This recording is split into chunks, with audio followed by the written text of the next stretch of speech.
certeza, Dante. Essa, como você bem disse, é uma ação conjunta, né, que envolve várias secretarias, as principais e assistência social, saúde, né, com as equipes de consultório de rua e de saúde mental.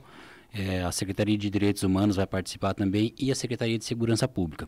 O Coronel Jean, que participou conosco da reunião, ele já tem todo o embasamento e todo esse histórico, né, de acontecimentos rotineiros aí, e cabe a ele, a parte da segurança pública, aí fazer, né, os encaminhamentos com a Polícia Militar, com os outros órgãos de fiscalização aí de segurança pública. Então ele integra essa equipe, vai participar conosco, e sim, a gente precisa fazer de fato um trabalho conjunto com tudo, envolvendo a segurança pública. Essas questões que demandam aí o serviço mesmo de polícia, então vai ser encaminhamento dele, é preciso ser feito, a gente já tem todo esse conhecimento, então nas próximas ações aí eles vão estar presentes. Porque de repente uma operação policial nesses locais, né, se é verdade que são cerca de 30 já que circulam ali circulam não, né, que já estão meio que estabelecidos ali na Praça da Bíblia, algumas vezes tem um mandado de prisão em aberto já, de repente uma operação maior, com uma investigação já constata que alguns estão vendendo droga, né, em pequenas quantidades, mas daí já tem ali um microtráfico naquela região, daí o problema já me parece que é maior do que o município pode fazer. Com certeza, esse daí já foge do âmbito da assistência, né, do trabalho social, e envolve a segurança pública. Então ele tem todo o know-how, conhecimento para fazer o trabalho lá, desenvolver da melhor forma possível. Isso também tem todo um regramento, né, mas é importantíssimo essa parte de segurança, porque é ela que traz a segurança mesmo para a população, para quem, né, está ali no âmbito familiar, como você mencionou, né, onde vai fazer um lanche, né, vai fazer uma questão de descontração com a família. Então é importante que ela tenha esse ambiente de segurança nesses espaços públicos aí. Então o secretário de segurança está ciente e ele vai encaminhar todas essas ações aí. O Adelmo, inclusive, está dizendo aqui, eu já não vou mais lá e não levo minha família por problema de segurança. E aí, né, Dante, Leandro... Os comerciantes ali pensando em não ir mais ali a fazer o comércio. Né? Exato. O problema é que essas operações policiais, elas vão lá um dia, né? Fica ali um pouquinho e depois já não voltam mais, não vem mais. Se não for uma coisa constante, não vai resolver. Quem vai coordenar essa força-tarefa por parte da Prefeitura Municipal, ou seja, a quem cada um dos secretários, cada um dos envolvidos vai estar dando explicações, olha, essa semana está planejado isso, vamos fazer aquilo, mais aquele outro, avaliar se está dando certo, como é que vai funcionar isso? Esse trabalho, Nélio, é um trabalho conjunto, mas como eu convoquei o secretariado, né, das partes envolvidas, aí eu devo fazer isso, nível de gestão municipal, fazer esse acompanhamento com eles. Hoje eu fiz até o convite para a equipe do consultório de rua estar aqui conosco, mas eles estão em um evento hoje externo e não puderam estar aqui, mas eles têm um cronograma, né, de trabalho. Nós vamos criar então um cronograma dessa rotina, quem de fato vai estar presente, as equipes, para que a gente possa dar depois essa resposta, né, para a população e para todos aqui,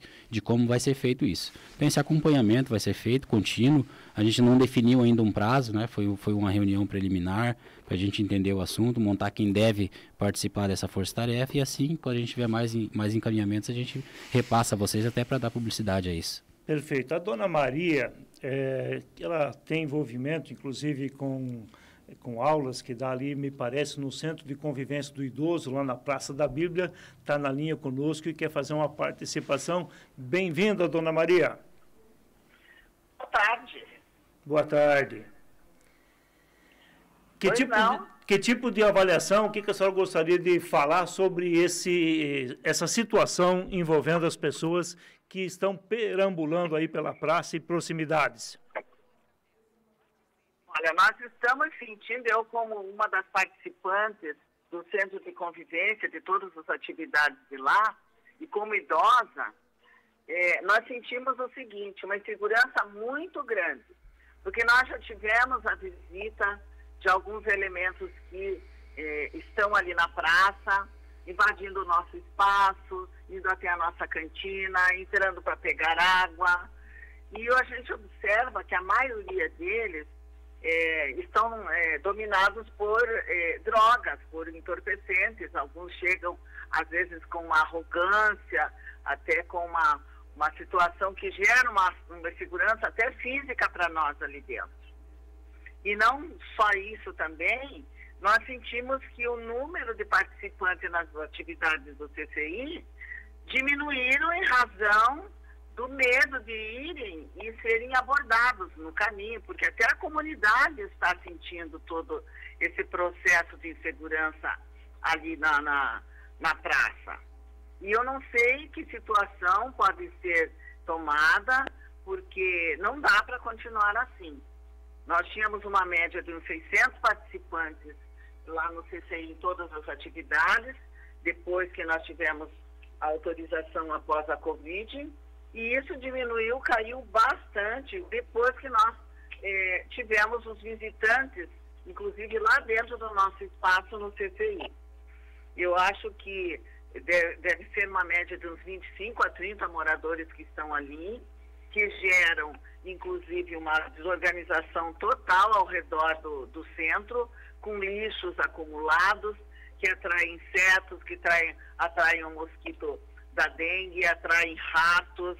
Nem mesmo os comerciantes ali da praça estão se sentindo seguros, principalmente depois do que houve o homicídio lá no pátio, lá na praça, né? Ficou pior ainda, nós nos assustamos muito mais. Então não tem mais aquela vontade deles irem, sabendo que estão seguros lá dentro, porque não estamos seguros lá dentro. Eu não sei o que, por parte das autoridades, poderá ser feito, mas é preciso se tomar uma medida com urgência, porque nós já sabemos que idosos já foram ameaçados, que já foram perseguidos ali pelo bairro. Inclusive, a orientação do nosso coordenador, dos professores lá do centro, é de que andemos em grupos, não sozinhos. Mas tem muitos que se dirigem ao centro sozinhos, e eles estão por toda a comunidade. Não tem como a gente escapar deles, porque eles são num número muito grande. Eu gostaria realmente de saber o que poderá ser feito para limpar a praça, para que as famílias possam voltar a frequentar a praça, os comerciantes possam trabalhar em paz e nós, lá dentro do CCI, termos a nossa tranquilidade, a nossa segurança garantida. Tá bom, muito obrigado aí a participação da Dona Maria. Em cima dessa questão, me parece que é exatamente aquilo que o Leandro e também o Elias estão compartilhando aqui sobre algumas ideias e algum processo, porque de fato o diagnóstico está feito. Ninguém tem discordância quanto à problemática que existe. Eu já brinquei aqui ontem, né, usando uma frase do velho Dadal, Daril, ex-jogador de futebol, que dizia para cada problemática existenciática, uma solucionática. A busca é por qual é a solucionática. Dante, você estava encaminhando mais uma questão antes, mas me parece que é em torno desse quadro que está aí relatado também pela Dona Maria. Com Elias, que a gente olha de fora e fala, mas a assistência social não enxerga essas coisas, mas a assistência social não tira essas pessoas da rua. E aí, Elias, eu quero te perguntar exatamente o trabalho da assistência social, que eu acho que as pessoas um pouco confundem, talvez, ou imagino que a assistência social tenha poder para resolver um problema desses e acabar com uma população que vive na rua, né? E aí a diferença da assistência social para um assistencialismo, que aí não é o trabalho, né? Assim, Dante, o que a gente procurou reforçar nesse período? Primeiro, as equipes de abordagem social, para que quando a população identificasse essas situações, ela tivesse um lugar para ligar. A gente tinha uma equipe, essa equipe funciona 24 horas, a gente ampliou esse atendimento, então ele funciona 24 horas, que é a abordagem social. Ligou a equipe da abordagem, a não ser quando dá uma questão de troca de turno, está no atendimento, ele vai lá, vai atender e vai ofertar para essa pessoa ir para o Centro Pop. Vai para o Centro Pop, toma um banho, se alimenta, enfim, e é encaminhado para as casas de passagem. Quando chega numa casa de passagem, o que a gente faz? Começa a conversar com essa pessoa, tem um atendimento de psicólogo, assistente social, educadores, educadoras sociais, que vão dialogar com essa pessoa, porque muitos têm rompimento de vínculo familiar, por diversas questões, inclusive de dependência química, e a gente vai tentar fazer contato, saber de onde como é, tentar fazer contato com essa pessoa, tentar fazer contato, e nós temos muitos, mas muitos relatos exitosos de gente que veio para cá buscar a família, gente que a gente encaminhou para lá. É aquilo que eu falei antes, a gente não pega, põe num ônibus, despeja, bloqueia a entrada da cidade e vai embora, né?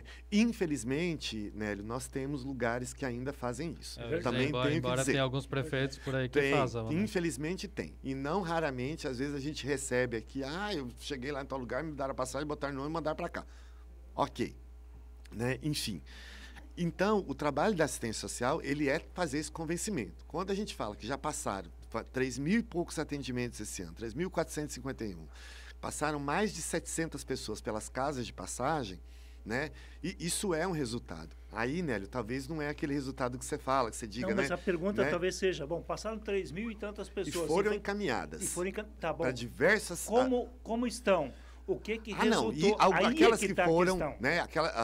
Algumas foram para fora da cidade, outras foram encaminhadas para atendimento de saúde, outras estão em tratamento de desintoxicação em lugares específicos, né? Outras estão morando aqui, alugaram casas, enfim, dos mais diversos.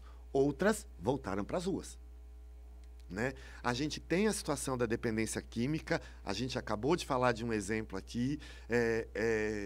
Eu às vezes gostaria, até por ingenuidade, que fosse muito simples, sabe? Que do mesmo jeito que uma pessoa consome determinado tipo de entorpecente uma vez aquilo acaba com a vida dela, que um atendimento nosso fosse capaz de... Nós acabamos de falar de um caso que a gente acompanhou, foram mais de 10 anos de intervenção, né? A gente podia ter desistido dela, mas não, né? Não é assim, não pode ser assim. Então, esse trabalho todo é um trabalho técnico. O que é assistencialismo? E eu quero dizer que eu respeito quem opta em fazer. O fato de você ter discordância, muitas vezes, não significa que você não respeita. Quantas vezes a gente vinha aqui e dizia, olha, vamos encaminhar, mas se for para todo mundo lá Me lembro uma vez que foi muito questionado aqui, tá bom, se for todo mundo lá para o Centro Pop, você vai dar comida? Vou. Se eu estou dizendo como serviço público, a demanda é hoje 100, amanhã virá 200, eu vou ter que me organizar para fornecer. E qual é, Elias, a dificuldade do convencimento dessas organizações? Porque me parece, e me permite aqui botar uma ilustração, e a ilustração nem sempre traz muito claro. Há uma visão, pelo menos essa é a impressão que eu tenho, bem institucionalizada. Se for lá no Centro Pop, se forem lá, se aceitarem, se quiserem, a gente atende, tá? A questão muitas vezes é como é que resolve de uma forma mais prática se uma abordagem não funcionou bem. E aí vem a ilustração. Ontem, aqui, inclusive com o secretário lá da Indústria, Comércio, Agropecuária, veio o Mário Andriola, se descobriu de que uma enorme empresa de transporte aqui em Foz do Iguaçu, enorme, não consegue documentação, porque por causa do tal do KNAI, ela tem 3 metros num terreno que daí já não pode mais estar, o prédio está 3 metros invadindo um terreno onde o KNAI não permite. Qual foi a visão por parte do Poder Público Municipal? Não libera o documento, está errado, a lei não permite. 3 metros. Basicamente, a grande possibilidade é que a empresa se mude, por exemplo, para Santa Teresinha de Itaipu. Ou seja, às vezes, por 3 metros, se perde uma arrecadação. Dessa empresa foram R$900 mil só de IPVA esse ano, né? Dos quais 450 mil vem para o município de Foz do Iguaçu. Ou seja, a visão institucionalizada, muitas vezes, perde uma noção um pouquinho maior de como resolver a questão principal. Nisso, talvez a questão aí também, tá bom, essas entidades, elas estão fornecendo comida. O que está faltando? Talvez mudar o interlocutor, mudar a maneira de conversar. O que falta para que eles se convençam? Não, por esse outro caminho, nós resolvemos melhor. Alimentamos, mas também ajudamos a saúde dessas pessoas a tirar desse quadro. Porque senão, a gente vai repetir o diagnóstico, mas não há cura. Nélio, tem todo um processo, e essa foi uma preocupação da gente há tempos atrás. Eu não podia chegar lá e dizer, isso. O que nós fizemos? nós chamamos as instituições, nós ofertamos o processo de qualificação, porque tem um processo, Nélio, que é burocrático mesmo. Eu estou falando que a gente vai transferir recurso para essas organizações. Não é o caso em tela que você está falando, que é o contrário, mas no nosso caso, para as organizações parceiras, a gente transfere recurso para ela executar um serviço que eu não estou executando, ou para ela executar um que eu tenho e que eu consigo ampliar a capacidade de vaga com elas. Então, tem um processo de regulação, né? Tem uma lei que diz como é que essas organizações se regulamentam. Nós fizemos capacitação, ofertamos vaga para todas as instituições, né? Algumas que não recebiam... Não, mas não é o ponto da pergunta, Elias. Perdão por interromper de novo, né? E, lamentavelmente, o relógio vai correndo aqui. A questão pelo que eu entendi, o fato de algumas entidades levarem comida, levarem assistência para o local, não ajuda no processo. A minha pergunta é, o que está faltando para que essas entidades entendam se esse é o centro da questão e possam somar forças para não fazer isso ou fazer isso em outro lugar, no próprio Centro Pop. É uma forma mais prática disso. Está faltando entender. Porque explicar, dialogar, falta de diálogo não é, falta de possibilidade de se regular não é, né? A gente tem as que quiseram, algumas que quiseram ou fizeram, né? Então, tem possibilidade de diálogo, tem, claro, como você está dizendo, algumas coisas a gente pode flexibilizar, outras não, porque é a letra da lei, né? Eu preciso cumprir, né? Então, tem possibilidade. Algumas já foram, inclusive por agora, algumas foram conversar, me parece que vão tomar outros entendimentos aí, mas é isso. Né? Você teria, e como você disse, né? Se a gente não oportunizasse, não, porque não é oportunidade, não é na palavra certa, não. Se a gente não cumprisse aquilo que é nosso dever, de dizer como faz, onde se enquadra, etc., a gente teria que ser cobrado por isso. Nós fazemos. Né? Agora, a partir o momento que a pessoa tem informação, entende como pode ser, aí é uma decisão dela. Ok. Leandro Correia, o que você gostaria de acrescentar, já que, lamentavelmente, o programa tem horário para terminar? Eu acho que eu gostaria de acrescentar, além de tudo que nós já discutimos aqui, esse último exemplo que você deu é bem bacana falar, porque ele trata meio que no geral que às vezes a gente tem impedimentos legais que nos deixam um pouco travados quanto à resolução do problema da forma que a população deseja. Então esse é o grande desafio que a gente tem de poder fazer o trabalho e realizar dentro das normas, dentro das leis, né, trazendo um bom resultado para a população. E eu gostaria muito de deixar claro novamente aqui para a população que a parte do município, que ele está fazendo o trabalho, as equipes de consultório mental, de consultório de rua, assistência social, tem se debatido e feito um grande trabalho aqui. Prova disso, né, o nosso secretário aqui já apresentou esses números. Então, dizer que a gente vai dar ênfase nessa ação conjunta, vamos implementar mais ações, né? Exemplo, hoje já surgiu uma ideia nova aqui, que inclusive fala da limpeza, então tem que envolver outras secretarias de repente, né? Meio ambiente, vigilância sanitária também.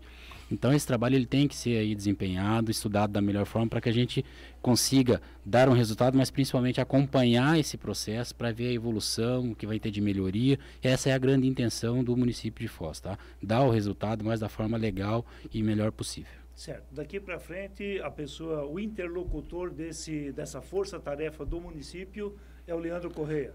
Isso mesmo, pode ser, a pedido do prefeito, ele me pediu para que a gente fizesse isso, nós tínhamos o conhecimento, né? Chega os problemas para a gente, até via Central 156, nós tínhamos muitas denúncias anônimas na maioria das vezes, porque a própria população fica um pouco, né, cria-se medo sobre isso, né, nessas regiões. Então é importante que a gente dê esse resultado, mas principalmente demonstrar que já vinha acontecendo esses trabalhos, e que muitas vezes ele fica anônimo para a população comum. Essa própria pessoa que faz as reclamações aí no local que nós mencionamos aqui, a Praça da Bíblia, acontecem regularmente. Na semana retrasada teve ação naquele local, na semana passada teve ação novamente. Então ela vem sendo feita. É difícil fazer isso continuamente, todos os dias, você demonstrar e deixar uma equipe lá. Mas na medida do possível tem sido feito e nós vamos implementar agora para tentar trazer uma solução. E só para Obrigado, Leandro, pela sua presença aqui conosco hoje. E só para dizer que essas ações não interrompem o trabalho cotidiano. Elas são aquilo que é cotidiano, tem que continuar, elas somam-se. Né? Valeu. Só para esclarecer. Tá certo, Elias, obrigado pela tua presença mais uma vez. Tá, Joia, agradeço a oportunidade mais uma vez e toda vez que precisar nós estaremos aqui. É verdade, é chamar e o Elias responde, estou presente.